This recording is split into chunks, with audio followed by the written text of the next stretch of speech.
بسم اللہ الرحمن الرحیم۔ السلام علیکم ورحمۃ اللہ وبرکاتہ۔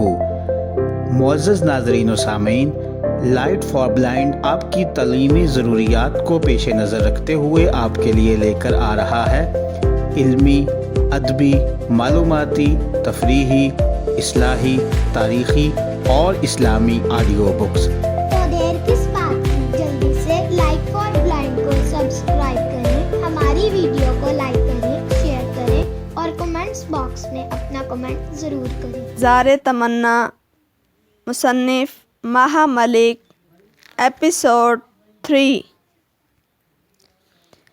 یہ دیکھو، سدرا نے کاپی نائمہ کے آگے کی۔ نائمہ نے شعر پڑھا اور بے اختیار ہنس دی۔ ویری گڈ، ویری گڈ، چھکے چھڑا دوں گی۔ اس نے چہرے پر ہاتھ پھیرا۔ ثانیہ اور عریشہ بڑی بے تابی سے چھت پر وارد ہوئی تھیں۔ اوئے بدتمیزو، یہاں بیٹھی کیا کر رہی ہو؟ عریشہ نے آنکھیں نکالیں۔ حد ادب، گستاخ، نائمہ نے برا مانا۔ عالی جناب پر آمد کا وقت ہے، منہ سے کچھ بھی الٹا سیدھا نکل سکتا ہے۔ عریشہ شرمندہ سی ہو گئی۔ ماں کی صبح والی بات اسے بھی اب تک یاد تھی۔ چلو جلدی، وہ دھما چوکڑی پچھلے لان میں جمع ہیں، خوب زور زور سے باتیں ہو رہی ہیں۔ ارے یار، ہم کل کی بیت بازی کی تیاری کر رہے ہیں، سدرا جلائی۔ تم لوگوں کو جاسوسیوں کی پڑی ہے۔ اوئے بدھو، بڑے مزے کے راز افشاں ہو رہے ہیں، اور تو اور عباد اور رہبر بھی آئے ہیں۔ ہائے اللہ، نائمہ نے سینے پر ہاتھ رکھا۔ عباد بھی آیا ہے؟ ہائے میرا دل، ہائے ہائے، مر ہی جاؤں میں۔ جو وہ حال دل سے واقف ہو جائے تو۔ وہ شرمائی۔ سب کی سب قہقہ لگا کر ہنس پڑی تھیں۔ پھر باجماعت دعا کریں اس سے تمہارے نکاح کی، سدرا شرارت سے بولی تھی۔ اری مردار، ثانیہ نے اسے ایک دپ لگائی۔ اس کا پڑھوا دے، بڑی بہن نہیں دکھائی دیتی تجھے؟ ایک اور قہقہ لگا۔ چلو جی، یہاں تو سب کی سب اس کی شہید نکلیں۔ ایک طنزیہ آواز سیڑھیوں کے قریب بنے چھجے کے نیچے سے ابھری تھی۔ چند لمحوں کے لیے وہ سب کی سب ہکا بکا رہ گئیں۔ پھر آواز اور وردہ دونوں کو پہچان کر ان سب کی جان میں جان آئی تھی۔ ہائے اللہ، وردہ آپی، سچی ڈرا کر رکھ دیا۔ سدرا کے حواس بحال ہوئے۔ آپ کب آئیں؟ میں تو کب سے یہاں بیٹھی تم سب کی کارگزاریاں دیکھ رہی ہوں۔ منہ سب کے کھلے ہوئے ہیں اور آنکھیں ساروں کی بند ہیں۔ وہ ان کے قریب چلی آئی۔ اور جو میری جگہ کوئی لڑکا یہاں آ جاتا تو کیا کچھ بکواس نہ سنتا؟ وہ نہیں آنے والے، وہ سب پچھلے لان میں جمع ہیں۔ ابھی تو ہم ان کی موشگافیوں کا پردہ چاک کرنے جا رہے ہیں۔ عریشہ اطمینان سے بولی۔ میں آپ کے کمرے کی کھڑکی کھول کر اور لائٹ آف کر کے آئی ہوں۔ چھپ چھپ کر دوسروں کی باتیں سننے سے اللہ منع کرتا ہے۔ وردہ نے انہیں عقل دلانی چاہی۔ محبت اور جنگ میں سب جائز ہے۔ نائمہ نے عریشہ کو آنکھ ماری۔ تم محبت کر رہی ہو یا جنگ؟ وردہ نے اسے مصنوعی غصے سے گھورا۔ ہائے، اس نے ٹھنڈی آہ بھری۔ میرا درد نہ جانے کوئی۔ سب کی کھیکھی شروع ہو گئی۔ مجھے لگتا ہے منیزہ آنٹی سے بات کرنا ہی پڑے گی۔ وردہ نے تعصب سے سر ہلایا۔ پہلے ہی بات سے تو بات کر لیں۔ عریشہ ہنسی۔ وہ تو اسے نائمہ باجی کہتا ہے، تمہیں بھی تو عریشہ باجی ہی کہتا ہے۔ وہ چڑ گئی۔ ہاں تو میں کب اس کے قصیدے پڑھتی ہوں؟ وہ باجی چھوڑ، مجھے دادی کہے، وہ بے نیازی سے بولی۔ ارے وہ تو پکا مولوی ہے، وہ تو مجھے بھی باجی کہتا ہے، حالانکہ میں تو یقیناً اس سے چند ایک سال چھوٹی ہی ہوں گی۔ سدرا نے ٹھنڈی سانس بھری۔ اچھا منی، چلو نیچے، جو کچھ ہاتھ لگنا ہے وہ بھی نکل جائے گا، ثانیہ نے جلا کر کہا۔ سب کی سب سیڑھیوں کی جانب بڑھ گئیں۔ اوئے ادھر دے، سگریٹ ہے، حقہ نہیں جسے تو گھنٹہ بھر گڑگڑا لے۔ نافع نے ہاتھ مار کر علی کے ہاتھ سے سگریٹ چھینا۔ خدا کی قسم یار، اس نے سخت برا منایا۔ 2 کش لیے ہیں میں نے، آدھی سے زیادہ تو اس راہبر کے بچے نے رگڑ دی۔ میرے کسی بچے نے سگریٹ کو ہاتھ لگایا تو میں اس کے ہاتھ توڑ دوں گا۔ راہبر نے اطمینان سے ٹانگیں لمبی کی۔ اچھا، پھر میں تیرے ابا کو ابھی فون گھماتا ہوں تاکہ وہ تجھے ٹنڈا کر دے۔ ارے اس غریب کو بھی کش لگوا دو، کب سے بیٹھا ٹکر ٹکر دیکھ رہا ہے۔ حمزہ نے عباد کے لیے کہا۔ ہاں ہاں، لے لے، لگا دم، بعد میں کہے گا ٹک ٹک دیدم دم نہ کشیدم۔ نافع نے سگریٹ اس کی جانب بڑھایا۔ کھی کھی کھی، اس کی مثال پر مخصوص قسم کا قہقہہ بلند ہوا۔ نہ بھائی، اس نے کانوں کو ہاتھ لگایا۔ یہ کام ہم سے نہیں ہوتا، اس کو سگار دو، سگار، یہ سگار پیتا ہے۔ راہبر نے طنز کیا۔ سگار پیے اپنی جیب سے۔ علی طنزاً بولا۔ میں تو اسے بیڑی نہ دوں۔ کھی کھی کھی، قہقہہ پھر مخصوص انداز میں اچھالا گیا۔ نہ بیڑی، نہ سگریٹ، نہ سگار، یہ سب تم جیسوں کے کام ہیں، فارغ بندوں کے۔ میں تو اس وقت سخت تھکن اور شدید قسم کی نیند محسوس کر رہا ہوں، بس اب تو نیند چاہیے۔ اس نے جمائی لی۔ کیوں تو شب عروسی منا کر آ رہا ہے سالے؟ نافع نے اسے ٹہوکا دیا۔ کھی کھی کھی، اس مذاق کو حد سے زیادہ سراہا۔ اس کو ابھی سے نیند آ رہی ہے علی، اس فلم کا کیا ہوگا؟ رہبر نے شوخی سے پوچھا۔ جائیے اپنے گھر، ہم اپنے مخصوص جوش و جذبے سے منائیں گے رات، اس نے شان سے ٹانگ پر ٹانگ جما کر کہا۔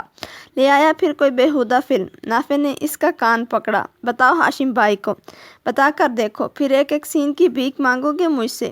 سب سے آگے تو تم ہی بیٹھتے ہو کہ یار میری نظر کمزور ہے، مجھے دور سے صحیح طرح ہیروین نظر نہیں آتی۔ اس نے نافع کی نقل اتاری۔ کھی اسے بھی شاباش ملی۔ نافع شرمندہ ہو کر سگریٹ پینے لگا۔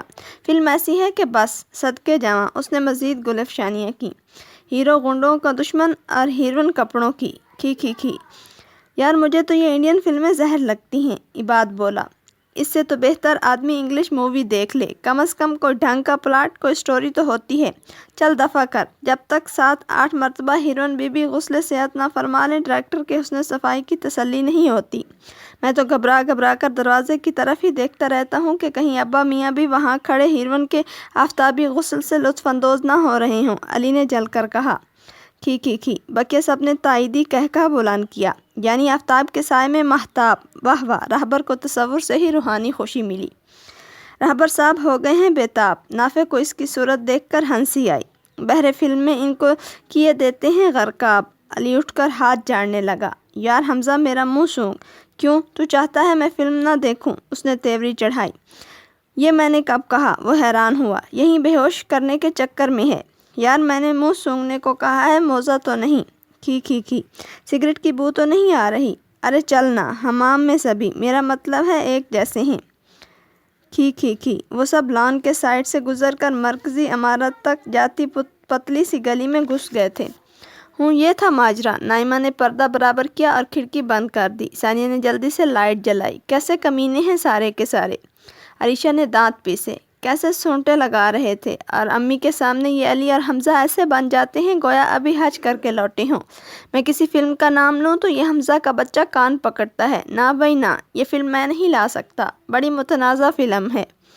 ثانیہ بھی سلگ رہی تھی۔ اور اپنے کرتوت دیکھو، اور یہ عباد اور رہبر کیسے گنوں کے پورے ہیں، صورت دیکھو تو بندہ کلمہ پڑھ لے۔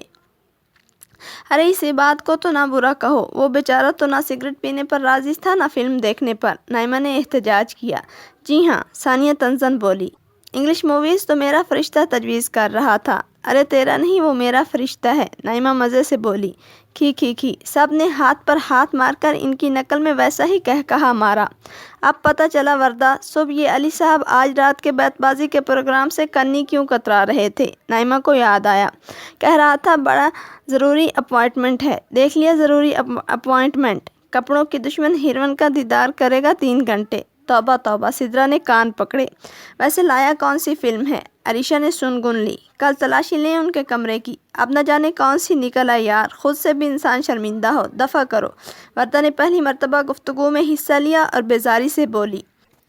اس کا تو ان لوگوں کے اس جاسوسی پروگرام میں شریک ہونے کا بھی کوئی ارادہ نہ تھا، لیکن مسئلہ یہ تھا کہ اسی کے کمرے کی کھڑکی پچھلے جانب پھیلے اس وسیع و عریض اور اجاڑ قسم کے لان میں کھلتی تھی، جہاں بیٹھ کر یہ لڑکے اپنی محفل جمایا کرتے تھے۔ ان کے وہم و گمان میں بنا ہوتا تھا کہ ان کی اس قسم کی جاسوسی بھی کی جا سکتی ہے۔ یوں بھی وردہ اپنی سنجیدہ طبع اور شائستگی کی بنا پر پورے خاندان میں علیحدہ ہی نظر آتی تھی، اس سے کسی بھی لڑکے کو یہ توقع ہو ہی نہیں سکتی تھی۔ ارے تو ہم کون سا دیکھ رہے ہیں، بس یہ دیکھنا ہے کہ فلم کی ہیروین کون ہے۔ عریشہ کو گہرا تجسس تھا۔ نہ ویسے ہم دیکھ بھی لیں تو کیا ہے، وہ لڑکے ہو کر دیکھ سکتے ہیں تو ہم لڑکی ہو کر بھی اپنی ہم جنس کو بے پردہ نہیں دیکھ سکتے کیا؟ ثانیہ نے تنک کر نکتہ اٹھایا۔ جی نہیں، وردہ نے منہ بنا کر کہا۔ چلو ہم گھونگھٹ نکال کر دیکھ لیں گے پردے کی اوٹ سے، نائمہ نے حل پیش کیا۔ گویا دیکھو گی ضرور، وردہ بھنائی۔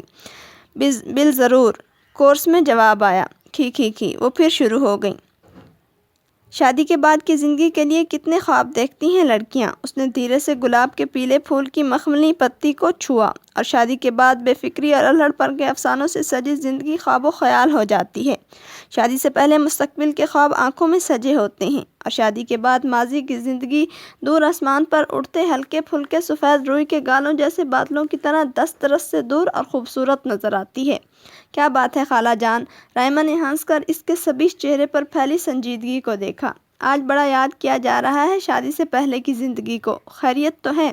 ماموں جو آئے ہوئے ہیں، ماہین شرارت سے بولی۔ رائمہ کو بہت زور سے ہنسی آئی جبکہ ایکان ملامتی نظروں سے اسے دیکھنے لگی۔ Very funny Maheen. پھر وہ شکایتی انداز میں بولی، اس سے گھٹیا مذاق اور کوئی نہیں ملا کرنے کے لیے۔ Sorry dear پھپھو۔ اس نے دونوں ہاتھ اپنے دفاع میں اٹھا دیے۔ اب میں زبان کو لگام دیتی ہوں۔ یوں ہی ایک خیال سا آ گیا تھا، ویسے کتنا تڑپایا ہے آپ نے میرے سیدھے سادے سے ماموں کو، بیچارے اب تک مجنوں بنے پھرتے ہیں۔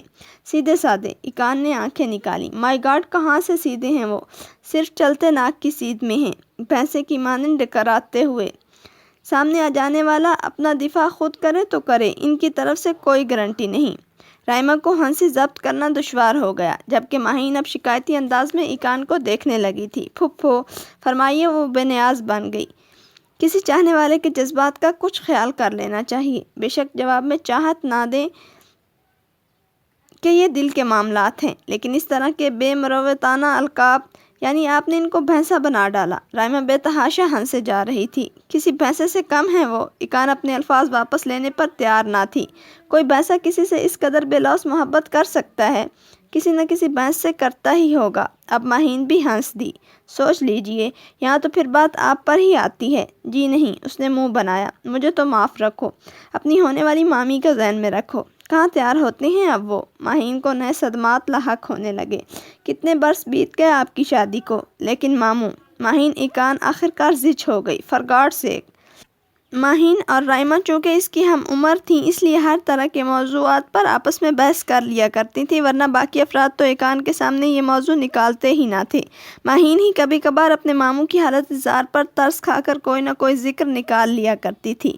ایکان یا تو اپنے مخصوص مزاح سے پرسنجیدگی سے کوئی جواب دے دیا کرتی یا پھر تنگ آ کر اسے ڈانٹ بھی دیا کرتی تھی، یعنی کبھی وہ اس کی ہم عمر دوست بن جاتی اور کبھی پھپھو بھتیجی کا رشتہ استوار کر لیتی۔ ضرورت کے مطابق رویہ اختیار کرنے میں اسے مہارت حاصل تھی۔ ماہین کے ساتھ کبھی کبھار پھپھو بننے کی ضرورت اسے محض ماہین کی بچگانہ طبیعت اور تنک مزاجی کی وجہ سے پڑتی تھی، لیکن رائمہ کے ساتھ اس کی مثالی انڈرسٹینڈنگ تھی۔ ان دونوں کے درمیان دوستی ہی دوستی تھی۔ خالہ بھانجی کے تکلفات میں وہ نہ پڑتی تھیں۔ صرف اتنا تھا کہ رائمہ اسے ایکان خالہ یا خالہ جانی کہا کرتی، اس طرح ماہین بھی اسے پھپھو کہتی تھی۔ در حقیقت ان تینوں کی عمروں میں چند برسوں کا ہی فرق تھا۔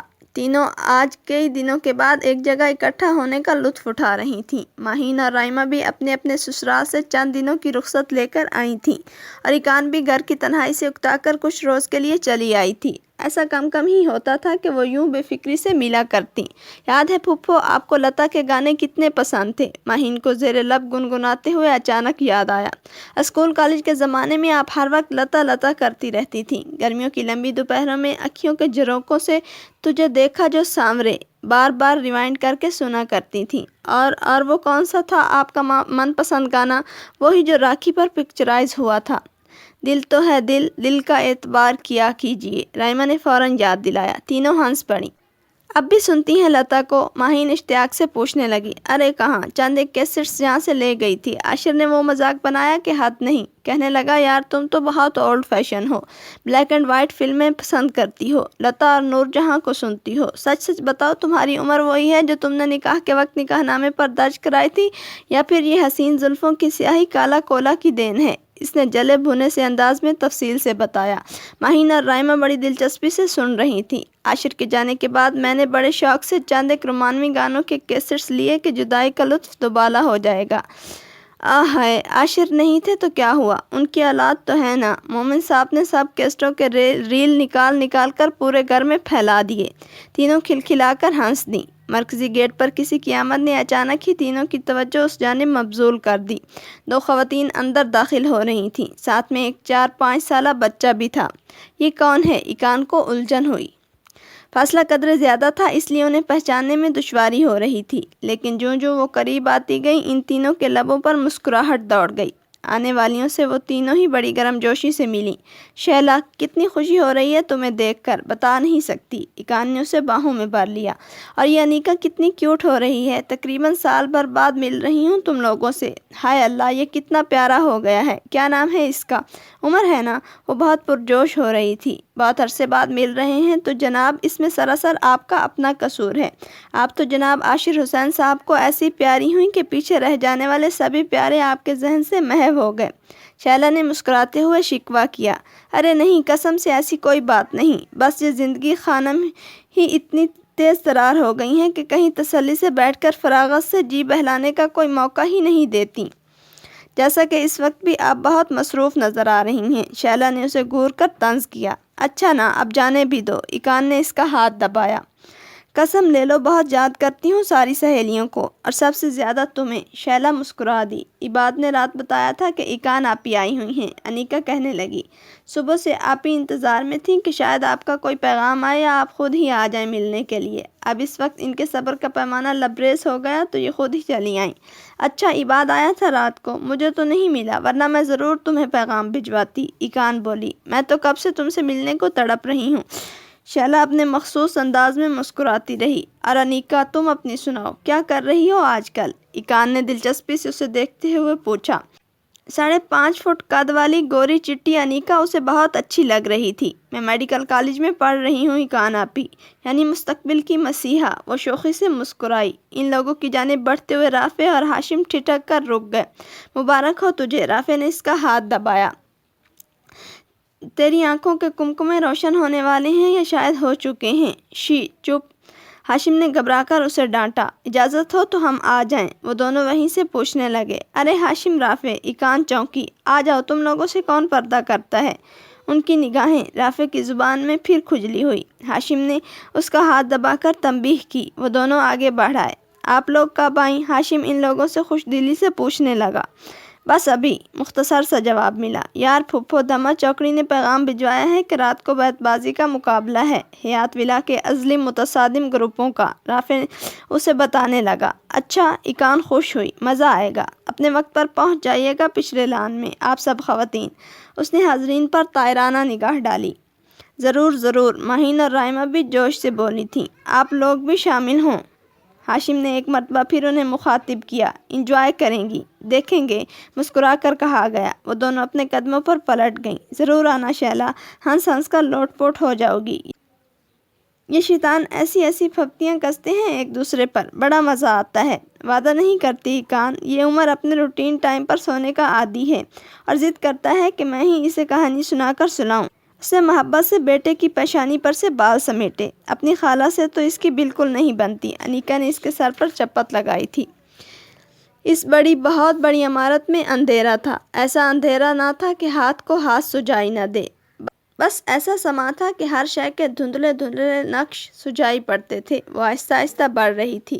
ایک لمبی راہداری تھی جو ختم ہونے کا نام ہی نہ لیتی تھی۔ اس راہداری کے دونوں جانب کمرے تھے۔ وہ آہستہ روی سے چلتے ہوئے ایک کمرے تک پہنچی۔ دادی کی آواز آئی، ربیہ، ربیہ یہاں آؤ، ربیہ، ربیہ یہاں آؤ۔ وہ اس امید پر کمرے میں جھانکتی کہ شاید دادی کی آواز اسی کمرے سے آ رہی ہے، لیکن ہر بار اسے کمرہ خالی ملتا۔ وہ پھر آگے بڑھ جاتی۔ پھر وہ کتنی دیر اندھیرے میں چلتی رہتی، تاوقتے کہ اگلا دروازہ آ جاتا۔ دادی کی آواز پھر قریب آ جاتی، تھراتی ہوئی، کانپتی ہوئی، لرزتی ہوئی آواز۔ وہ بے چینی سے آگے بڑھتی، کمرے میں جھانکتی، مگر کمرہ خالی ہوتا۔ یوں ہی چلتے چلتے وہ تھک کر چور ہو گئی۔ اس کے تلوؤں تلے چپچپاہٹ آ گئی، اس کے کاندھے ٹوٹنے لگے۔ تب اس نے دیکھا راہداری کے اختتام پر ایک کمرہ تھا۔ وہ ایک تاریک کمرہ تھا، اس میں بالکل روشنی نہ تھی۔ دادی کی آواز شاید اسی کمرے سے آ رہی تھی، شاید۔ وہ اس آخری امید پر آگے بڑھی۔ وہ بہرصورت اپنی دادی سے ملنا چاہتی تھی۔ وہ کب سے ان سے نہیں ملی تھی، اس نے کب سے دادی کو نہ دیکھا تھا۔ وہ آگے بڑھتی چلی گئی۔ ربیہ آؤ، ربیہ آؤ، آواز اسے بلاتی گئی۔ وہ کھنچتی چلی گئی۔ وہ کمرے کے دروازے پر جا رکی۔ اندر گھپ اندھیرا تھا، ہاتھ کو ہاتھ سجائی نہ دیتا تھا۔ وہ اندر داخل ہو گئی۔ اچانک وہ ٹھٹک کر رکی۔ اسے احساس ہوا تھا کہ اس کی نگاہیں آہستہ آہستہ کمرے کے اندھیرے سے مانوس ہو رہی ہیں۔ اسے احساس ہوا کہ وہ کمرے میں موجود چیزوں کو دیکھ سکتی ہے، لیکن کمرہ تو خالی تھا، کمرے میں تو کچھ بھی نہ تھا۔ پھر دادی کہاں تھیں؟ وہ گھبرا کر ادھر ادھر دیکھنے لگی۔ دادی دادی کہاں ہیں آپ؟ اچانک ہر منظر واضح ہو گیا۔ کمرہ آپ ہی آپ تیز روشنی سے بھر گیا۔ تب ربیہ نے دیکھا، خالی کمرے کے ایک کونے میں ایک عورت سر جھکائے بیٹھی تھی۔ اس کا سر اتنا جھکا ہوا تھا کہ وہ اسے پہچان نہ سکتی تھی۔ ربیہ کو اس تنہا خالی کمرے کی اس واحد مکین سے خوف محسوس ہوا۔ آخر وہ کون تھی؟ اس عورت نے آہستہ آہستہ سر اٹھایا۔ ربیہ کے لبوں سے چیخ نکل گئی۔ اس کا چہرہ جھلسا ہوا تھا۔ اس کی آنکھیں، سرخ انگارہ آنکھیں اس پر جمی ہوئی تھیں۔ ان آنکھوں میں بے بسی تھی، التجا تھی۔ ربیہ میرے پاس آؤ۔ ربیہ، وہ بولی۔ ہاں، وہ دادی کی آواز تھی۔ ربیہ نے اسے پہچان لیا تھا۔ وہ اس کی دادی تھی۔ ربیہ، وہ پلٹ کر بھاگی، بے تحاشا بھاگی۔ ربیہ، پیاس لگی ہے۔ ربیہ، بہت پیاس لگی ہے۔ دادی کی آواز اس کا تعاقب کر رہی تھی۔ اس کی آنکھ کھل گئی۔ ایک جھٹکے سے وہ اٹھ کر بیٹھ گئی۔ وہ بے تحاشا ہانپ رہی تھی۔ اس کا سانس دھونکنے کی مانند چل رہا تھا۔ آنسو خود بخود اس کی آنکھوں سے نکل نکل کر اس کا چہرہ بھگو رہے تھے۔ حی علی الفلاح، حی علی الفلاح، دور سے مؤذن کی آواز آ رہی تھی۔ ربیہ تادیر گوں مگوں کی کیفیت میں گھری بیٹھی رہی۔ رات 8 بجے جب گھر کی سربراہ خواتین ٹی وی کے آگے براجمان تھیں، ان کے گروہ پچھلے لان میں جمع ہو گئے۔ انارکلی، پائیں باغ میں ہمارا تخت شاہی سیٹ کروا دیا ہے، علی نائمہ سے پوچھنے لگا۔ اس نے ناک چڑھا کر اسے سر سے پاؤں تک دیکھا۔ ذرا آئینہ دیکھیے جہاں پناہ، آپ شاید لاہور کی فوڈ اسٹریٹ پر پان بیچتے ہیں، وہی ہے نا؟ وہ جھلا گیا۔ کوئی ادنا کنیز لگتی ہے۔ انارکلی تو ایسی بات نہیں کر سکتی۔ لڑکیاں اس کی درگت بننے پر زور سے ہنس دی تھیں۔ وہ چپکے سے ان کے بیچ سے نکل گیا۔ کچھ ہی دیر میں تقریباً سبھی وہاں جمع ہو گئے تھے۔ اجاڑ ویران جگہ محفل کا منظر پیش کرنے لگی۔ سب نے اپنی اپنی جگہ سنبھال لی۔ اکان کو انہوں نے کرسی پر بٹھا کر جج کے فرائض سونپ دیے تھے۔ ہاں بھائی، وہ بے حد خوش نظر آئی۔ میر غالب، منیر، فیض سبھی دکھائی دے رہے ہیں۔ یہ شاید دہلی کی آخری شمع پڑھ کر آ رہی ہیں۔ حمزہ منمنایا۔ چپ کر، ہاشم نے اسے چپت سے نوازا۔ ہم آ جائیں، کسی نے اجازت مانگی تھی۔ سبھی نے گردنیں گھمائیں۔ عباد اور راہبر بھی پہنچ چکے تھے۔ لڑکیوں والی دری پر ایک کونے سے دوسرے کونے تک ہلچل مچ گئی۔ سرگوشیاں اور دبی دبی ہنسی کی آوازیں بلند ہوئیں۔ ارے بھائی عباد، کہاں ہوتے ہو؟ تمہیں دیکھے تو مدتیں ہو گئیں۔ اکان نے اسے دلچسپی سے دیکھا۔ ماشاء اللہ، بڑے ڈیشنگ ہو گئے ہو۔ ماشاء اللہ، ماشاء اللہ۔ غالباً نائمہ کی سرگوشی تھی۔ اسے ثانیہ سے ایک ٹہوکہ ملا۔ بیک وقت ہنسی اور کرہ کی دبی دبی آوازیں آئیں۔ اور راہبر، تم سناؤ، تم کیسے ہو؟ یہ بس ٹھیک ہی ہیں، ان کے نمبر کٹ جاتے ہیں نا۔ سدرا منمنائی، پھر دبی دبی ہنسی ہنس دی۔ وہ دونوں بھی سرگوشیوں کے تسلسل سے کنفیوژن کا شکار ہو کر اکان سے ہوں ہاں میں ہی بات چیت کر رہے تھے۔ شیلا اور انیکا نہیں آئیں؟ رائمہ نے عباد سے پوچھا۔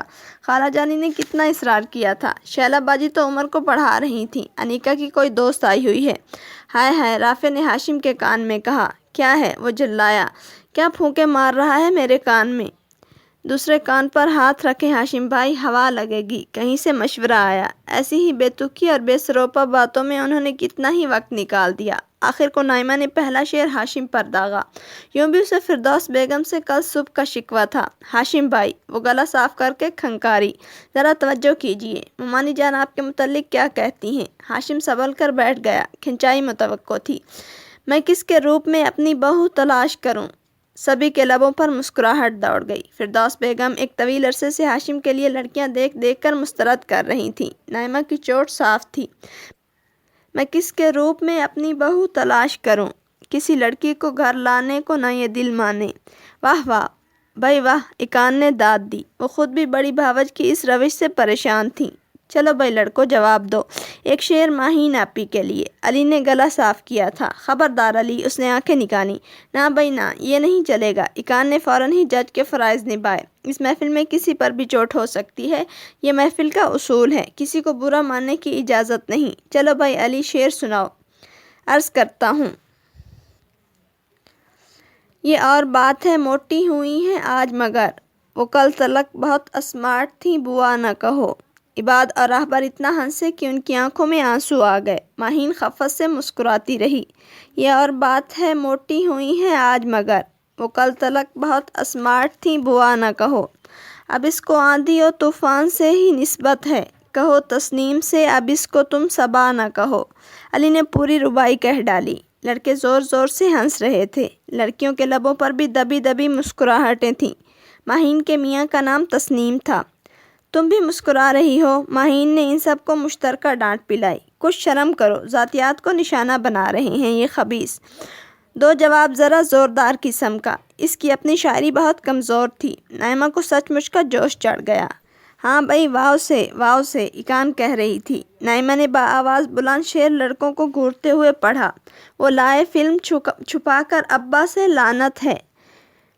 لڑکوں کی صف میں سراسیمگی پھیل گئی۔ وہ ایک دوسرے کو دیکھنے لگے۔ نائمہ نے پھر دہرایا، وہ لائے فلم چھپا کر ابا سے لعنت ہے۔ کبھی ٹی وی کبھی دروازے کو وہ دیکھتے ہیں۔ لڑکے خفیف سے ہو گئے اور لڑکیوں نے حسب پروگرام پریکٹس کیا ہوا مخصوص قہقہہ بلند کیا، کھی کھی کھی۔ حمزہ جوش جذبات میں اٹھ کھڑا ہوا۔ نہ ہوا پر نہ ہوا ان کو کچھ اخلاق نصیب۔ او جیتا رہ میرا شعر، صدقے جاواں، علی نے نعرہ مارا۔ حمزہ سر کھجانے لگا۔ جذبات میں آ کر پہلا مصرع تو گڑ لیا تھا، اب کچھ سجائی نہ دیتا تھا۔ او لڑکیوں نے شور مچایا۔